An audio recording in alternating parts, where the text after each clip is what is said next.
এক ছেলেকে কাঁদতে দেখে তার বাবা জিজ্ঞেস করলো, কিরে বাজান, তুই কাঁদছিস কেন? ছেলে বলল, আব্বা, ওই বুড়ো লোকটার পায়ে পাড়া দিয়েছিলাম, এই কারণে ওই বুড়ো লোকটা আমাকে থাপ্পড় দিয়েছে। ছেলের এই কথা শুনে বাবা বলল, সে কি, ওনার কাছে ক্ষমা চাসনি? ছেলেটি বলল, হ্যাঁ বাবা, চেয়েছি তো। তখন ছেলেটির বাবা বলল, তবুও তোকে চড় মারলো, চল তো গিয়ে দেখি।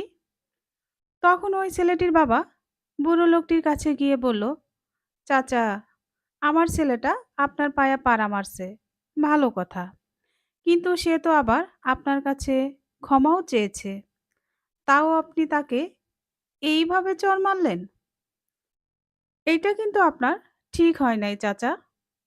তখন বুড়ো লোকটা বলল, আর বইলো না, তোমার ছেলেরা কি আমি সাধে চড় মারছি?